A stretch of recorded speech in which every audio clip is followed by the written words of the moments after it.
মামদানি জিতলে নিউ ইয়র্কে অর্থ বরাদ্দ বন্ধের হুঁশিয়ারি ট্রাম্পের। সুদানে ছড়িয়ে পড়ছে সংঘাত, পালাচ্ছে মানুষ। ফিলিস্তিনি বন্দীকে নির্যাতনের ভিডিও ফাঁস, গ্রেপ্তার সাবেক ইসরায়েলি জেনারেল। ভারতকে বৈশ্বিক পরাশক্তি হিসেবে অভিহিত করলেন ইসরায়েলের পররাষ্ট্রমন্ত্রী। ইসরায়েলকে ছাড়লেই কেবল যুক্তরাষ্ট্রকে সহযোগিতা করবে ইরান।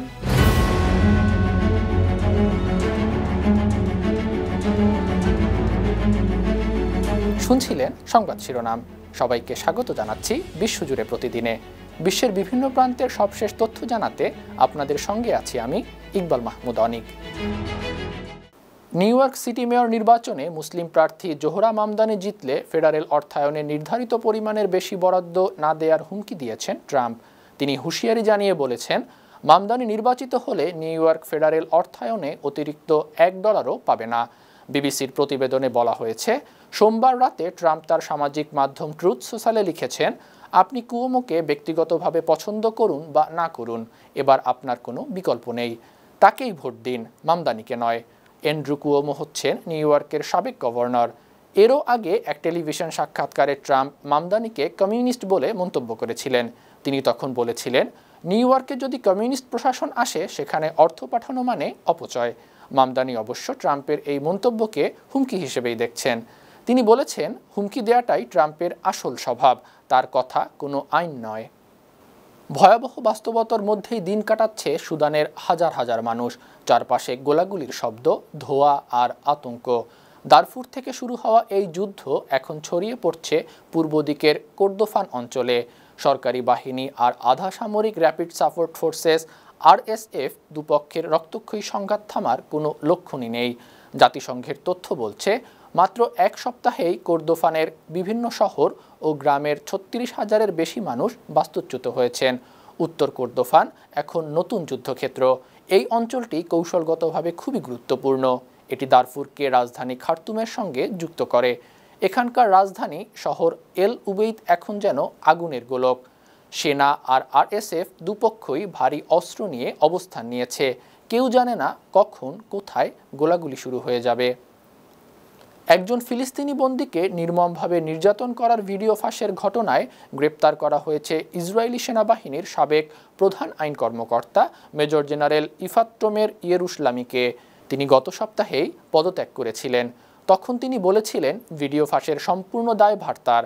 পদত্যাগের দুদিন পর তেল আবিবের উত্তরের এক সমুদ্র সৈকত থেকে তাকে গ্রেপ্তার করে পুলিশ। ইসরায়েলের একটি সংবাদ মাধ্যম আগস্টে ভিডিওটি প্রকাশ করে। তাতে দেখা যায়, সেনা রিজার্ভ সদস্যরা এক ফিলিস্তিনি বন্দীকে আড়াল করে বর্বর নির্যাতন করছে। ঘটনার পর 5 জন রিজার্ভ সেনাকে অভিযুক্ত করা হয়, তবে তারা সব অভিযোগ অস্বীকার করেন। এই ঘটনায় ইসরায়েলি প্রধানমন্ত্রী বেনিয়ামিন নেতানিয়াহু বলেছেন, এই ঘটনা ইসরায়েল রাষ্ট্র প্রতিষ্ঠার পর সবচেয়ে বড় প্রচারণাগত আঘাত। ভারতকে বৈশ্বিক পরাশক্তি হিসেবে অভিহিত করেছেন ইসরায়েলের পররাষ্ট্রমন্ত্রী গিডিওন সাআর। সরকারি সফরে নয়াদিল্লিতে গিয়ে তিনি ভারতের এমন প্রশংসা করে জানিয়ে দেন, হামাসের নিরস্ত্রীকরণে কোনো আপোষ নয়। সাআর বলেন, ভারত বিশ্বের সবচেয়ে বড় গণতন্ত্রের ও সবচেয়ে দ্রুত বর্ধনশীল অর্থনীতি। দেশটি বৈশ্বিক পরাশক্তি। সাআর স্পষ্ট জানিয়ে দেন, হামাসকে নিরস্ত্র করা ইসরায়েলের শুধু কৌশল নয়, ইসরায়েলের জাতীয় নিরাপত্তার জন্য অপরিহার্য।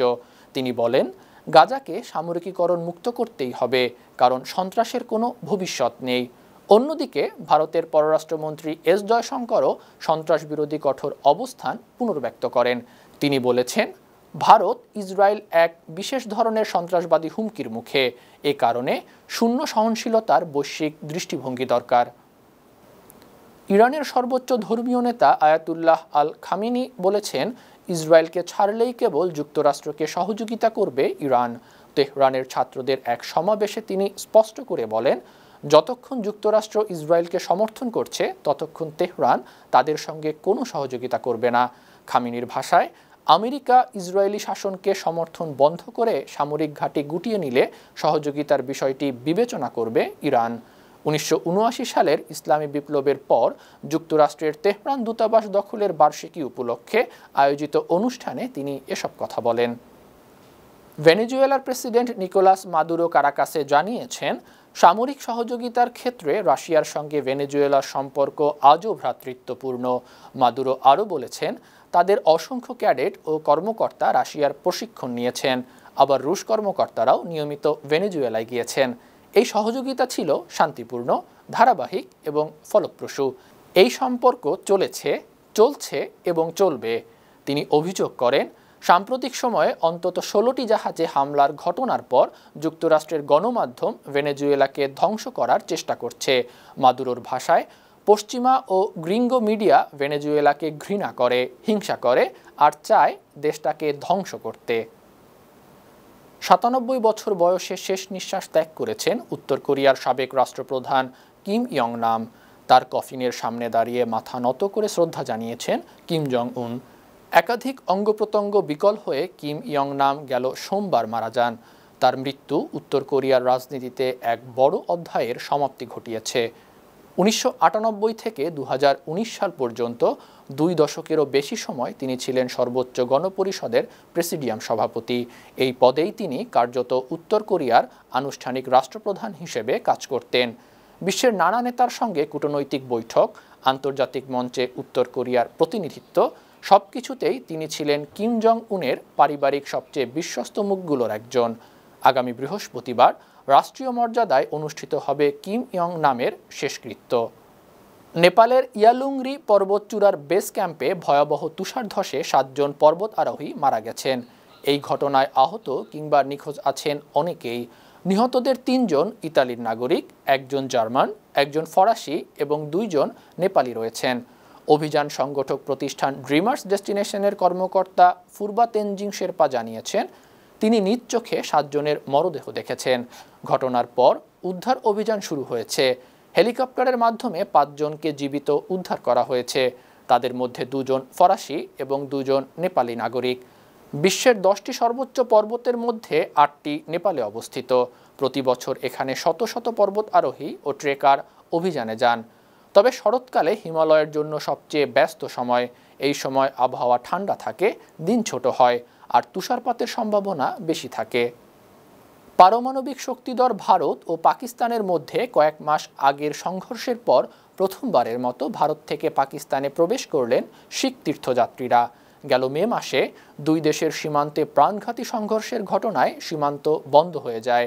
পাকিস্তানের নয়াদিল্লিস্থ হাইকমিশন জানিয়েছে, গুরু নানকের 556তম জন্মজয়ন্তী উপলক্ষে 10 দিনব্যাপী উৎসবে অংশ নিতে 2100 শিখ তীর্থযাত্রীকে ভিসা দেওয়া হয়েছে। বুধবার লাহোর থেকে প্রায় 80 কিলোমিটার পশ্চিমে অবস্থিত গুরু নানকের জন্মস্থানে জমায়েত হবে। এখান থেকে তারা যাত্রা করবেন পাকিস্তানের অন্যান্য ধর্মীয় স্থানে।